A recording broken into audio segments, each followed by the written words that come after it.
The following podcast may have, what would you say it would have, Jesse? Swear words. Is that cussing? Yeah, that's cussing. Yeah, cousin. Yeah. For your southernese, it would be cousin. Yeah. May have things that you don't want to hear, then I have to ask why you're listening to it. But, to each his own, so, I say we should change something. I don't think we should change? say may have swear words, because you and I, there's no may, I don't think. This is true. So, let's just go ahead and say, you've been warned. Yep. You listen at your own risk.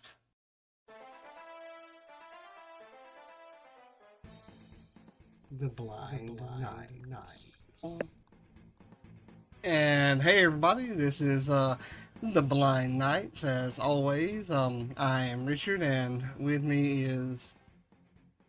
Yeah, see, I figured you were going to skip right over me and get to our guest and be like, fuck you. Normally I would love to, but, got to keep it all, official and everything.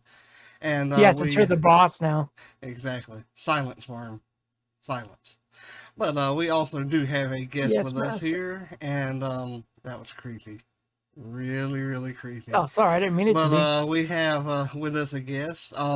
Introduce yourself, kind sir. Welcome, everybody, to Monday night. Oh, sorry, wrong program. You have an NDA, or are you allowed to be on here? I am Steven, being interrupted by Jesse. Go figure. Welcome to the group, Steven. Welcome to the group. It wouldn't be a show without me being interrupted. Exactly, but we have Steven with us, who plays in both of our groups, and just gonna have him on here to talk about RPGs in general, and really, really smart individual. So we'll pick his brain a little bit, and definitely ask him the hard questions. But should we talk about the sad news now or at the end of the show? What, that you're getting booted off here for interrupting me again as I'm trying to go through the news? I didn't interrupt you. I won't be here next week. It's sad for me, and maybe you'll rejoice. You know what? I think I'll do. I mean, I will still record a episode next week. I think I'll keep rolling the D20, and on a number from 1 to 20, I'll just interrupt myself on any roll from 1 to 20. So what do we have coming up this week? Nothing really on as far as Knights of the Braille news that's coming up shortly, or in a short time frame. But we do have the Everyone Games event coming up on September the 30th and October the 1st from 10 a.m. from 7 a.m. to 10 p.m. Eastern Standard Time. And on the 1st, they're having a community game night that will go from 10 p.m. to 1 a.m. for those of you who, don't like sleep. That's past my bedtime. Or who are night owls. At the event, much like last year, which was extremely successful, we'll be having panels and games, and some of the games that have been signed up or announced so far are Surviving Abel, which I have personally played before with the creator, Jacob Wood, who is also the publisher of the Accessible Gaming Quarterly. Really, really fun game where you're back in older times and you're playing someone who is disabled. So really, really fun game. I actually have a copy of it myself. Would love to run it one day, but I had that imposter syndrome. I know I could not run it nowhere near as good as Jacob did, so it's a little hesitant there, but eventually I will run it. But we also have an accessible Pathfinder 2E that's going to be played, Dungeon World, D&D 5e, and there's another game that I can't pronounce because I'm a Southern guy, and Jaws even. You want to spell it for us? No, you don't. I can't say it, and you're gonna ask me to spell it. Come on, Jesse. Come on now. I don't like being made fun of now. I wasn't trying to. I was trying to help you out, to be honest. Oh, I know. And I see what you're saying about imposter syndrome, because you figure there's no way you could probably run it as well as the creator of the game. Right. Because he did such a fantastic job whenever I played it. And I am really thinking about playing this or running this game called Outbreak. And the best way to describe it, from what I've read of it so far, is it's a lot like a zombie movie. So, I think it'd be a lot of fun. I'm stuck between that one and Delta Green, but pretty much gonna go with Outbreak because of it being on October the 1st, which is the month of Halloween. So I think that'll fit really good. Every time you say the word Delta Green, I think of that old song Delta Dawn. Oh, I love that song, but and there'll also be some play-by-post games for those who don't like their voice to be recorded or along those lines. And for more information about that, you can find it at www.everyone-games.com. And I don't to check the football schedules to see my availability for that weekend. Oh, well, if you don't want to play in the game that I'm running, then I'll just kick you out. What time is your game? It's going to be, I've asked for October the 1st from 7 to 10 p.m. I can probably do that. Interrupted me. Yeah. Sorry, Steven. I can probably actually do that. So I think it'll be a lot of fun. Had a great time last year. And I don't think either one of you participated in it last year. Did y'all? Nope. I was watching football with my father-in-law. So. I don't think I did. I'm pretty sure I didn't. I know I had all of Friday, with you worked your ass off, so yeah. I know.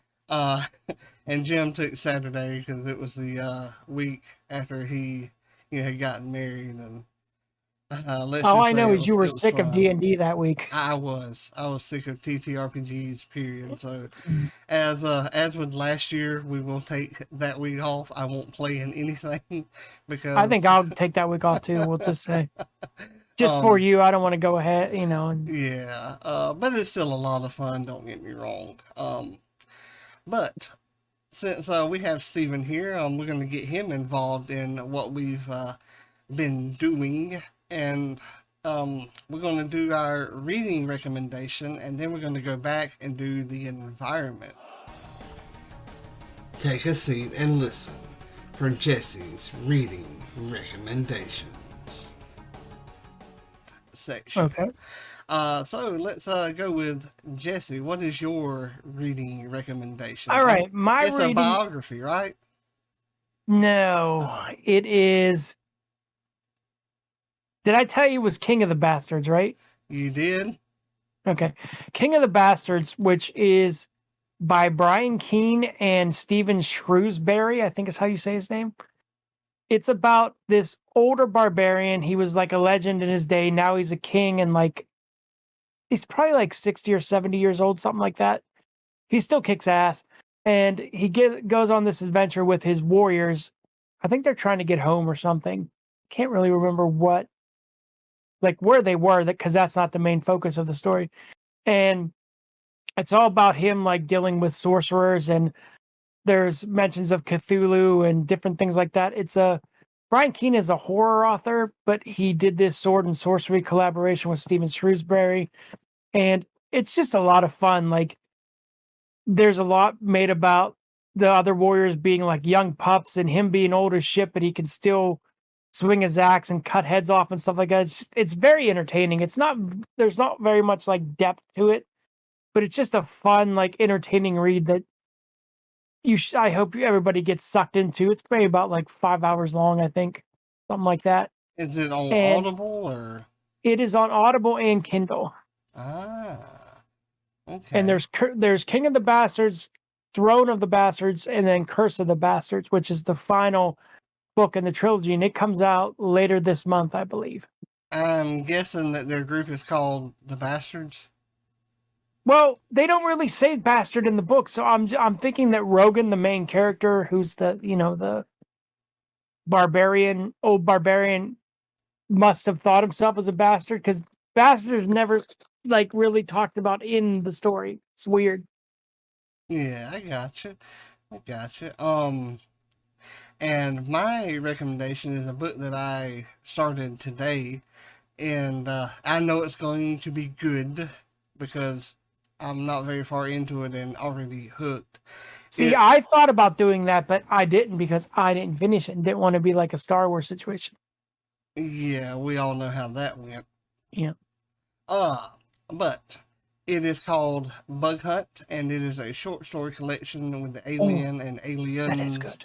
universe. And I mostly got it because of Jonathan Mayberry, who I really, really enjoy reading, and several other authors. I know Dan Agnet, who does a lot of, I believe, Warhammer 40K books, wrote one.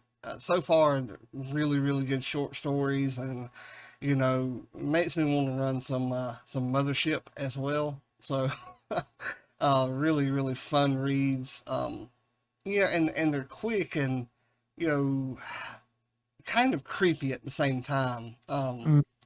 Two of them so far that I've read and gotten into, but When did that book come out? Do you know? earlier this year. I know it came Okay, out before I started running the Mothership, because but I read one of the collections that he put together. I don't know if it's that one or not, but the Brian Keene I mentioned is actually in that one too. I can't remember if I remember coming across his name or not. Okay. But Because I know I read one. I'll have to look on my Goodreads shelf later. well, it's really good price on Audible. I mean, it's free, so yeah, definitely check it out, everybody. Oh yeah, that's really. I grabbed all those alien,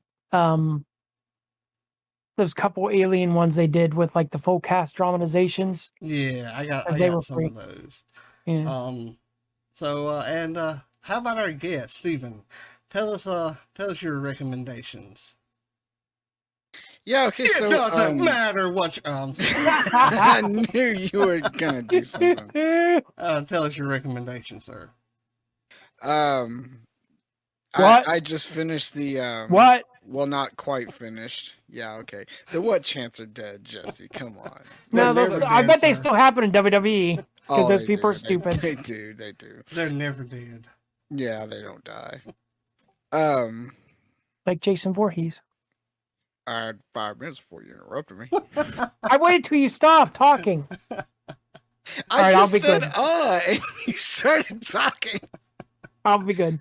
I just read the first 4 books of Rogue Dungeon by James A. Hunter, and that is about it. I'm guessing the author really loves the idea of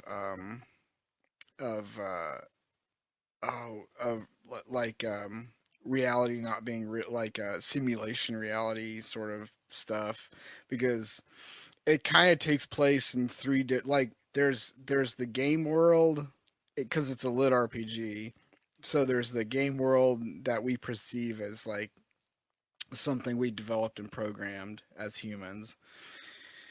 There's this other Earth where magic is real, and one of the guys in that world gets sucked into like this. He's trying to escape this tyrant, and he gets sucked into a portal that takes him into the game world, and his presence alters it so that like every NPC around him becomes sapient, and he kind of becomes the ruler of this troll nation, because when he got sucked in the world, he got sucked into the body of one of the game world's troll characters. But there's also like the Earth, our world, which modern slash future sort of time, and I think the next book is going to take the 5th book in the series is going to take place pretty heavily in the Earth realm. So it's a pretty fun series. I like it. I really like as with most series, I like the side characters. There's this like giant sort of troll character who's like who got really into cooking, so now he's like the great gourmet or something like that. It's fun times. And Is it confusing with all those different worlds and Earths and stuff like no, that? because they're all pretty distinct. Like Oh, okay. the magic, the real quote unquote magic world is really limited on the magic system. Like you can't do a whole lot with it. It's really hard to and really unstable magic. And of course the game world is basically anything goes because it's a game world. You know, you have real stable magic systems, so it's pretty easy to tell them apart. So I got a Do you question guys for you kn- then.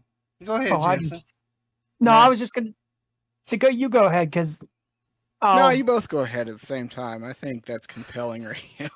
I'm sorry, Jesse, that the middle of my sentence interrupted the beginning of yours. you need me to be gone a week, don't you? No, it's good. Yes. I had a question for Steven. You brought up a good point there with books. I also enjoy side characters, you know, and a lot of times whenever I'm reading, the side character seems to take over for me because I'm more curious about what the side character is doing, you know, and for specific, I bring up like Shart and Badgerlord from the Newtown series and Princess Donut from Dungeon Crawler Carl. You know, they're not like the main focus. Hi, Zev. Yes. And I do not do that now. You know. I love the all caps thing. That's hilarious. But you know, I get to where I like the side characters a lot more than the main character. You know, not taking anything against the author, you know, in the portrayal or anything, but they seem to be like less serious and, you know, a lot funnier to me more times than not. Okay, Jesse, you can go now if you want to. Well, I have two things now because you made me think of something. Do you think it's because, and I've never read a whole lit RPG like book, we all know this, but do you think it's because the characters are the main characters kind of like your everyday bland character? Is that why it's the more interesting for the side characters? I think it's pretty much just a writing technique. It's because Okay. like you can, like, your main character has to drive the story forward, so they can't be too off the wall. Mhm. So you've got your like side characters that can kind of do all the zany stuff. You can't, that would just get old with your main character if you did it too much. And my other thing, do you guys know who Travis Beaudry or Baudry is? I know who Travis Baldry is. Yeah, he actually wrote a book. Yeah, did he? I was going to bring it's called Legends and Lattes. It's about a barbarian who wants to not be in battle anymore, so she opens up a coffee shop. It just sounds great. You're talking about the narrator, right? Yes, Travis he wrote he wrote a fantasy book. Huh. I might have to check That's that out. interesting. Does he read Yeah. it himself? I think so, but I'm not. But since we, you know, have discussed that and different techniques, you know, it's kind of a segue into the next section that, you know, Stephen, I know you said you don't listen to the podcast because, you know. You don't? No, he does. He does. You're gonna say because I of won't me, listen right? to this one because my voice is on it, but I do listen to the other ones. That's one of the things I hated editing podcasts, like doing the horror podcast for all those years, is hearing myself. Like I hated that. Yeah. But we've been going over like different environments and, you know, creatures that you'll find in that environment. And, you know, different authors will portray things differently, just as, you know, different game masters will do things differently. So, we're going to get you into this explanation, describing and things like that. And I'm going to give you the environment of water, such like a sea or ocean or something along those lines. Just describe something dealing with water as the main focus for us. Stephen, have you ever DM'd before? Once a very long time ago, and it was an awful experience. And Oh, because I think you would be good at it. I wondered if you ever did it. I would like to do it at some point and get, you know, try it, get better at it. But yeah, it was not a fun. I did terrible. Aw. Not worse than me or Jesse does. No, not worse Oh than I no, did in the it was beginning. much worse. I didn't know. Like I didn't, especially back then. I didn't know enough of the rules to really, do You've it just kind right of in the jumped in moment. both feet. There's rules? Yeah. Yeah, there's rules. Oh, I didn't know that. I just run Well, the more or game. less the Yeah. unofficial rules of like how to handle people in game and like Yeah, I know what you mean. handle certain situations. But yeah. So, if you're not comfortable doing the whole describing the scene of the ocean or the sea to us, that's fine.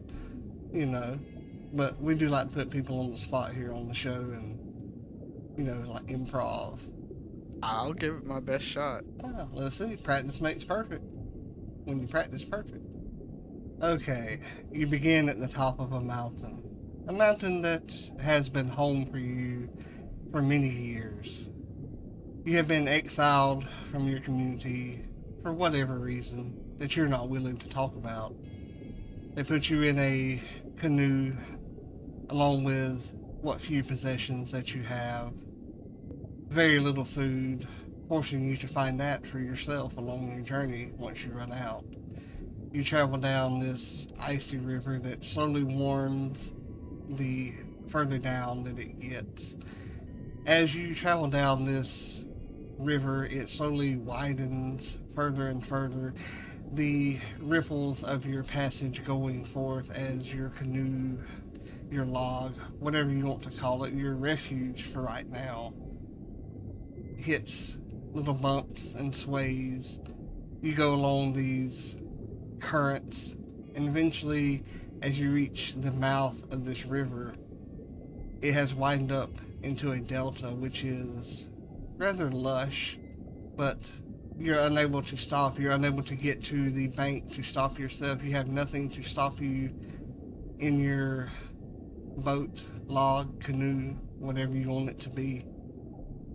And you flow out into the ocean. And as you reach the ocean, you feel the breeze coming across, blowing your hair back, the salt in the air, stinging your eyes, stinging your skin, drying out your skin. And as you look off in the distance, you see black clouds with lightning flashing, torrents of rain being flung by the wind. Something you've never seen like this before. Is this a storm that will pass you over? It's a storm like any other that you've ever come across while you lived in the mountains. Is this your God coming to take your soul for what you did? Is it your God coming to bless you for what you did? Or is it a God just looking to torment you as you continue to rock on the waves that are ever choppier as you sit there and stare at the storm and look down and notice that you have no food. You have no way to catch food. You have nothing in the boat. Nothing at all but yourself and a knife. What do you do? And you lost Wilson.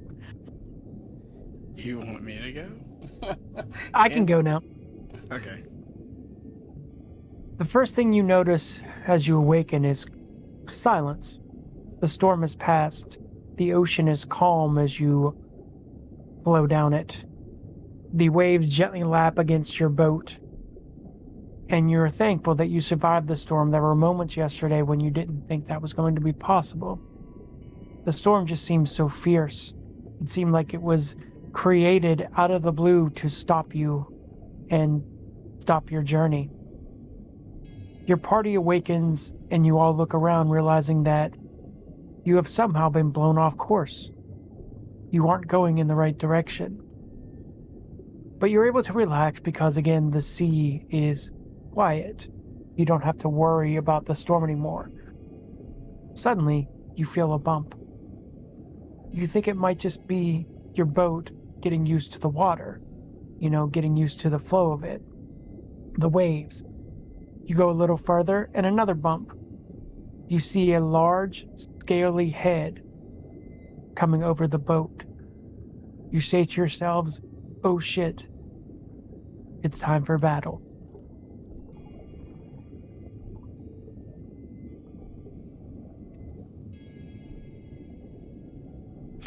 Okay, I guess that was Jesse's. Mm-hmm. So, I'll go easy for all the ASMR people out there. You wake up in the dark. You're not for sure where you are. Your hands feel heavy. You can't think straight. Your mind is muddled like you've had too much wine. Your mouth is dry. You start to panic because the darkness around you is complete. You try to breathe to calm yourself, but all you hear is dry wheezing, and you're not sure if it's yours or not. You feel the swaying underneath you, and you're not sure if it's from your sodden brain or you're on a ship. You hear creaking. You feel manacles on your hands. You can't move them. And out of the dark, you hear, "So, I guess the young noble's awake." That was better than mine. It was really, really good. It Yep. was so much better in my head, though. And that's a lot that happens with game masters, that Oh yeah. you can have the scene and what's going on perfectly in your head, but it gets lost usually coming out of your mouth. At least that happens to me a lot. Oh Yeah, yeah, and me definitely too. happens to me. Like I was, because before, while y'all were talking, like I was building it in my head, and I had this perfect sequence of events, and then it's like all of a sudden I have to vocalize that, and like you just lose whatever you were thinking about. Yep. It's almost like you lose steam, Mm-hmm. Yeah. But it happens, and I think you did really good though. I do too. It happens to everybody. You just have to push through. It also happens to players. At least it does to me whenever I'm playing. Like, I got this great idea, like, cause Oh yeah. I'll pre-roll, and then I got the whole scene in my head. Oh yeah, he jumps off the wall, backflip, spins over, and slices his throat. But yet, when it comes to it, it's like I just stab him. Yeah, Yeah, no, I've done that. I've done that too, and like it usually happens because somebody says something, and it's like it's gone. It's like, oh crap. Yeah. Yeah. It's like, yeah. I just stab. How do you kill this guy? I just stab him. Oh, that's the worst. Like, so how do you want to do this? I just cut him in half. Yeah. I take I'm my axe and- I'm always a fan of the I feel like my go-to is decapitations. I'll just well, cut his head off. I know Jesse's first campaign, my thing was I'm gonna take his teeth. Yep. Yeah, I took teeth from I liked how you always took everybody. trophies. Yeah, I love that character. But everybody has their own style and what works for them. So it's all good. But since we are going over the sea and water in general, we'll probably do this for a few weeks. Jesse won't be here next week, so I'll see if I can get a guest or if Steven wants to come back on here and help me co-host in the meantime, as long as he doesn't interrupt me at all, but it's okay. How about the creature for today? What's the old horror movie thing? The creature feature? From the Black Lagoon. Oh, Yeah. Oh yeah, Creature Features with Yep. John Stanley. And Tales from the Crypt. I want to watch that. Is that streaming anywhere? Does anyone know? I don't know, but that guy used to creep me out. I was terrified of him. His voice alone got me. Oh, he was awesome though, and of course Elvira. Many memories. And Joe Bob Briggs. Oh man, yes, Who's off of still on, TNT. actually. Is he really? Yeah, he's on Shudder now. Yeah, Shudder. I used to love to watch those movies. I did too. I don't have access to Shudder, unfortunately, but Let's talk about a dragon turtle. Have y'all ever come across one of these in any game that you No, play? but that sounds awesome. I have in books, but not in games. I have Books, in really? books, yeah. But haven't ever come across one in a game, one shot, or anything. But listen to this. It's a gargantuan dragon with the neutral alignment, typically. Armor class of 20 with natural Ooh. armor. The hit point average, the median, the middle Mhm. ground, 341. Oh God. And I'm not going to go over all their stats, because it's crazy. They have a dark vision of 120 feet. They speak Aquan and Draconic. They are a challenge of 17. Challenge rating of 17. I can see Jim Bob, wanting one of these as a Wanting to yeah. ride it. Yeah. Now, would that be like a level 20 character you need to face that? People differ in that, Jesse. Okay. Some people say that it would take 4 to 5 characters at level 20 to take this down. Okay. I'm only Unless you have Richard as your DM and you suck like me and Jesse and all the other people who had level 20 characters and got Oh my God, was destroyed. that awful? Yeah. It's just bad rolls. It was a worm. We got destroyed by a worm. It was a pretty bad one. I want to bring that character back somehow because I would like to flush it out some more. I feel like I didn't could have developed. Well, I mean, we didn't have time, but I feel like there Yeah. was more there But see, with that character and stuff. usually with you all, you come up with some kind of crazy idea or way to. Oh yeah, this time Yeah, it was not this me. one. Yeah. You kept was getting gonna- eaten, right? Yeah. I got intentionally eaten because my idea was to cut it up from the inside. Oh, okay. That didn't work. That's and, right. and it would have had, except you were getting bad rolls. Yeah. But I usually, I don't use an encounter builder. I tried it. It is somewhat accessible on D&D Beyond. But I know how y'all are, so whether it says deadly on there or not, chances are y'all going to come out, on top. And with the way that we play now, with rolling 2d6s, I mean, y'all Yeah. can face anything and, defeat it. Have a shot. Yeah. But listen to these actions by this dragon turtle. It gets 3 attacks. Ooh. 1 with its bite, 2 with its claws, or it can sacrifice the 2 claw attacks for a tail attack. Either of you care to guess what it gets to add to hit? Plus 10. Plus 13. Oh. The bite is plus 13, and the median damage for the bite is 26. The claw, its medium attack is 16. The tail, its medium attack is 26. And then you have to pass a strength saving throw or be knocked prone. And it gets a scalding steam breath. And if you fail your constitution saving throw, you take a median of 52 damage. Jesus. Wow.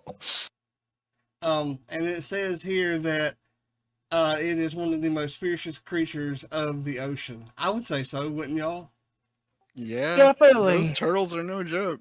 Good Lord. I mean, that's a pretty awesome turtle right there. But I mean, it'd be definitely fun to battle against.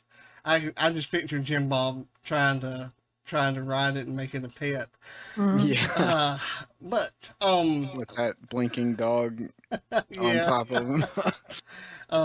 Hey buddy. But last week, Stephen, we give the riddle of what is so fragile that even saying its name will break it. Jesse. Close, but I no. didn't break. He does it a lot, though. Actually, we all do it. Do you give up, Stephen? Oh, know. I have, love I have no idea. Silence. A promise? Silence. Oh, yeah. Jesse does that all the time. We all do though. You know, it's awesome. And really corny right here. What did the lawn say to its barber? Just a little off the top? Yep. That's exactly what it said. Oh shit! You need a new riddle then. Nope. Here's the riddle. That was just a corny joke that Oh, okay. my smart device told me. Here we go. Some are cherished, some are hated, and even if lost, they remain with you. Some are cherished, some are hated, and even if some are lost, they remain with you. And you'll find out that answer next week. But before we go, I guess want to do some selfish advertisement. I am doing a lit RPG solo run through of Curse of Strahd called Manzian's Adventures. It's on my own personal podcast feed. I know Jesse says he has listened to it. I believe Stephen has as well. If not, I just put him on the spot. I did listen to part of it. Anyway. See, part of it. That's at least something. I can take that. But I'm having a lot of fun doing it. It's a blast for me. And you can find that at Manzian's Adventures. It's on the podcast feed Solo TTRPG ER. And you can find it on Apple, Overcast, Spotify, and I believe Google Play has it, or Google Podcast has it. Not really sure there because the link won't update for me. But is there anything else that either of you have to say in this week's podcast? Yeah, I have a question for Steven since he's our guest. What has been your favorite RPG you've played? You mean like just game Yeah. type or Right, just, like D&D, D&D or Mothership, Pathfinder, stuff like something that. like that. Skeletons was pretty fun. Yay! That's just a super easy one to just have fun with. Richard, what did D&D you? also because that's just Yeah. old granddaddy, but Yeah. the Richard, what did you? Oh, sorry. Go ahead. the chaos type are really fun. I like those. I'd like to play more of those. Chaos Engine ones. I think that's what it's called. Yeah, I have to look into that. I don't think. Well, no, that's the I'm thinking of the dungeon, like the span and the one you got the system we're using for Monsters Inc. sort of. Oh, Dungeon World. Yeah. I think that's powered by the Apocalypse. Yeah, that's it. Yeah. Apocalypse. Okay, yeah, I got you. Yeah, really, really good system of games there. And there's a ton of those out there that's powered by the Apocalypse. I know you have Dungeon World. The Harry Potter one that I have uses Apocalypse Now engine. And we're using it in the Monster Hunters Inc. For battle, like to hit or whenever you cast something. To me, it makes it a lot easier to run. Yes. A lot less math, and it's a lot less frustration because immediately if you hit, I feel like it's more streamlined too. Yes, it helps move the game along.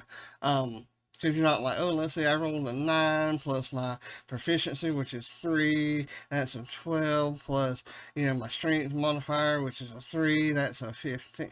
You're not adding it up, all right that. away. You know right away, a hit or a miss. And I like that.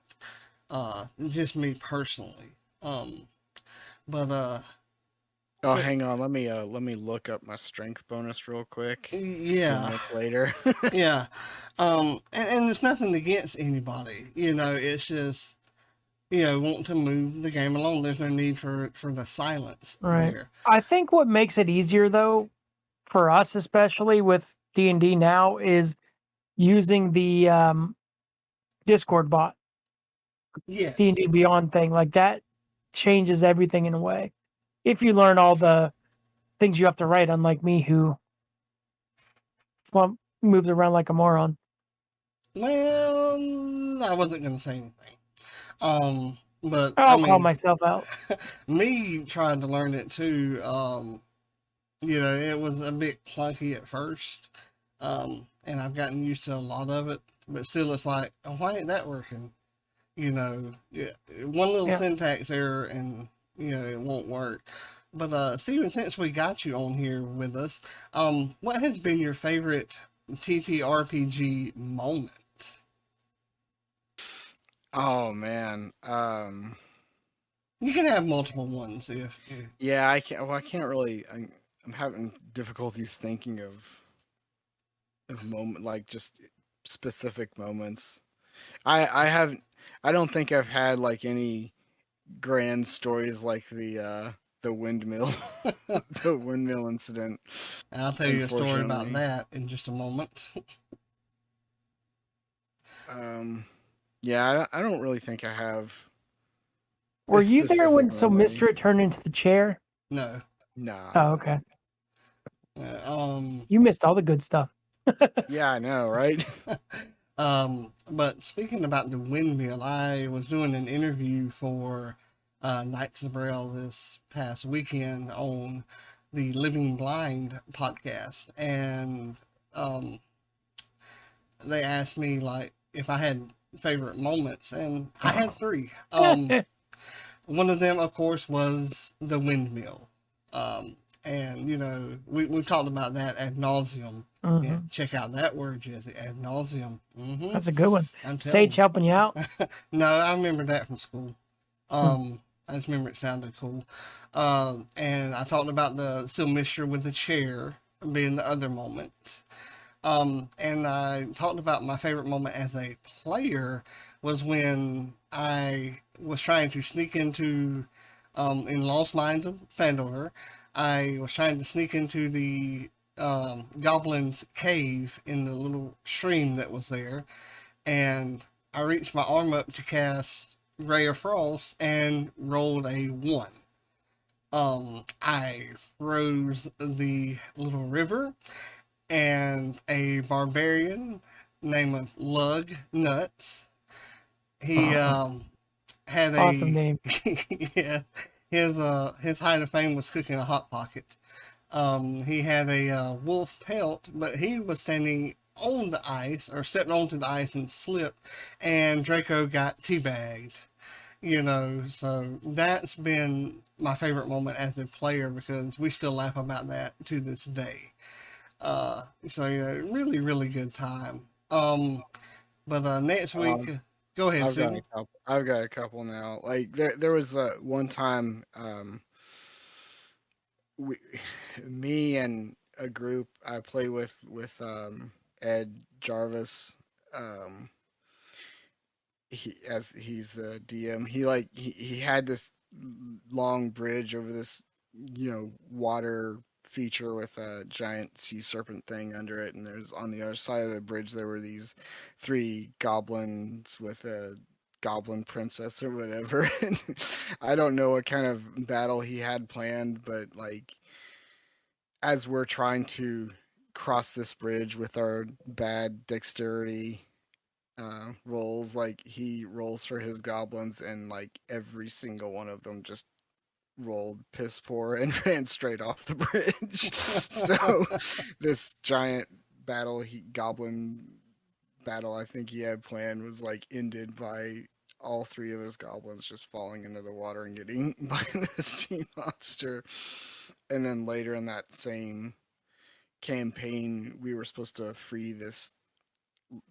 There was like a giant flower creature growing on top of this lighthouse thing and preventing it from lighting up, and we had some